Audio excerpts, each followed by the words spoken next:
बिस्मिल्लाहिर्रहमानिर्रहीम अस्सलामु अलैकुम अल्लाहुम्मा सल्लि अला व अला आले मोहम्मद सल्लल्लाहु तआला अलैहि वसल्लम। वेलकम टू सियासी शतरंज। मैं हूँ तलहा जतोई। ख़वातीन व हज़रात, 2024 के इंतखाबात हम सब ने देखे।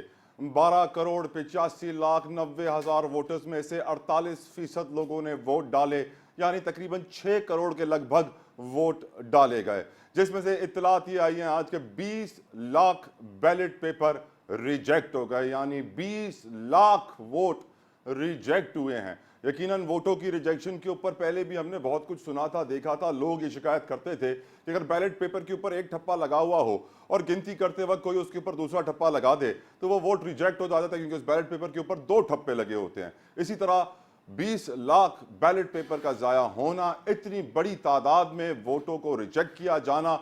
बहुत सारे हलके ऐसे हैं जहां पर कामयाब उम्मीदवारों की जो जीतने के वोटों की तनासुब है वो रिजेक्टेड वोटों से कम है, यानी अगर वोट रिजेक्ट ना होते तो वो उम्मीदवार जीतता नहीं। यकीनन सोचने की ज़रूरत है कि जो इंतखाबात हुए हैं, जिसके बाद हम देख रहे हैं कि सिराजुल हक ने कहा कि मैं सियासत छोड़ रहा हूँ, मैं अमीर जमात इस्लामी नहीं रहूँगा, मैं ओहदा छोड़ रहा हूँ। जहांगीर तरीन साहब कहते हैं मैं सियासत छोड़ रहा हूँ, मैं ओहदा छोड़ रहा हूँ, मैं नहीं करूँगा सियासत। यकीनन सोचने की ज़रूरत है। परवेज़ खटक साहब वजाहत पेश करते हैं कि मैं सियासत नहीं छोड़ रहा हूँ, गलत खबरें चल रही हैं मेरे हवाले से, लेकिन मैं करता रहूँगा अपनी सियासत। इलेक्शन कमीशन मुतमईन नजर आता है।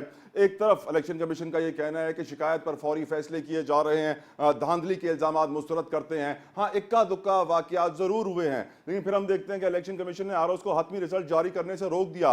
NA 56-53 Rawalpindi, PP7 Sargodha, PP 133 Nankana साहब, PP 15 रावलपिंडी रोक दिए गए। ये भी कहा इलेक्शन कमीशन ने कि EMX ने तसल्ली बख्श काम किया। इंटरनेट बंद होने की वजह से आरओज़ को रिजल्ट भेजने में मुश्किलात का सामना करना पड़ा। निगरां वजीर आजम ने भी कह दिया कि बड़े अच्छे इंतखाबात हुए हैं, इलेक्शन शफाफ और मुनसिफाना हुए हैं। तज्जियाकार और रिपोर्टर्स गैर जिम्मेदाराना गुफ्तगू करते हैं, मीडिया पर भरपूर तनकीद कर दी। अनवारुल हक काकड़ साहब ने जाते जाते और कह दिया कि जो धांधली के इल्जामात मीडिया पर लग रहे हैं ये बेबुनियाद हैं और ये मीडिया वाले लगा रहे हैं। यकीनन साथ साथ उन्होंने ये भी कहा अनारकी की सूरत हाल की कोई हुकूमत इजाजत नहीं देती।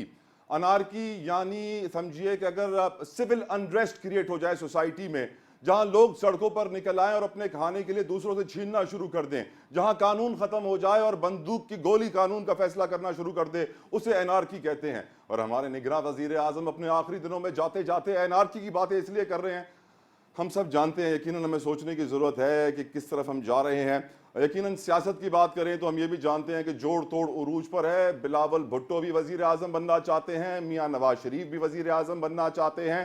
कहा गया आधा वक्त आप आधा वक्त हम। यकीनन PDM 2.0 इसे कहा जाए या PDM सीजन 2 कहा जाए तो गलत नहीं होगा। PDM जैसा एक और गुलदस्ता बनने को जा रहा है। 16 महीने हमने PDM के देखे थे और पूरी कौम को लग पता गया था कि जिस PDM के वजीर खजाना ने कहा था कि डॉलर 200 से ऊपर नहीं जाएगा और डॉलर 300 क्रॉस कर गया था, महंगाई की शरह तारीख की बुलंद तरीन सतह पर आ गई, बेरोजगारी, मईशत, सब कुछ तबाहाल हो गया। अब उसी तरह की हुकूमत का सीजन 2 आने जा रहा है। बिलावल भी वजीर आजम बनना चाहेंगे, कहा जा रहा है आधा वक्त आप आधा वक्त हम। मुस्लिम लीग नून के मुताबिक पंजाब में उन्हें अक्सरियत मिल चुकी है हुकूमत बनाने के लिए। पीपल्स पार्टी के मुताबिक सिंध में तो बना ही रहे हैं अक्सरियत के साथ, बलूचिस्तान में भी उनके बिना कोई हुकूमत नहीं बना सकता, वफाक में भी उनके बिना कोई हुकूमत नहीं बना सकता। जमात इस्लामी का बड़ा अहम इजलास इस वक्त चल रहा है, अब ख़त्म होने वाला होगा। यकीनन उसके भी क्या नताइज निकलते हैं आज के प्रोग्राम में डिस्कस करेंगे। कौन बनेगा नया अमीर जमात इस्लामी? PTI ने फैसला कर लिया है ऑपोजिशन बेंचेस पर बैठने का, ट्रेजरी बेंचेस को अलविदा कहने का। यकीनन और यह भी कहा गया है कि 29 फरवरी को, इस माह की 29 तारीख को नौ मुंतखब कौमी असेंबली का इजलास होने का इम्कान है। इस वक्त असेंबली पोजीशन है, आज़ाद उम्मीदवारों का जो काउंट है इस वक्त वो 92 है और जो नून लीग है वो 79 है, पीपल्स पार्टी 54 पर है। यकीनन ये आदाद शुमार जारी रहेंगे रिजल्ट्स के ऊपर, क्योंकि सारे जितने भी लोग हारे हैं वो इस वक्त अदालतों में चले गए हैं, इलेक्शन ट्राइब्यूनल्स में चले गए हैं। सिंध हाई कोर्ट हो, लाहौर हाई कोर्ट हो, इस्लामाबाद हाई कोर्ट हो, हर जगह दरखास्तें डाल दी गई हैं। अब देखना ये कि अदालतें कितना जल्दी फैसला सुनाएंगी, ये हमारी नई हुकूमत कब आएगी, कौन बनेगा नया वजीर आजम, कौन बनेगा सदर ममलिकत, कौन बनेगा चेयरमैन सेनेट, कौन बनेगा स्पीकर। तमाम ओहदों के ऊपर बार्गेनिंग हो रही है और कहा जा रहा है कि पीपल्स पार्टी है जो इस वक्त सबसे कड़ी बार्गेनिंग पोजीशन में है اور اپنے مطالبات منوا رہی ہے. ہمارے ساتھ ایک کمال پینل بھی پروگرام میں موجود ہوگا. پی ٹی آئی سے سینیٹر ہمایوں خان, جماعت اسلامی سے اسامہ رضی, پیپلز پارٹی سے Sharmila Farooqui, P M L N سے رانا احسن افضال. ایک بریک کے بعد آپ کہیں مت جائے گا. Stay with us.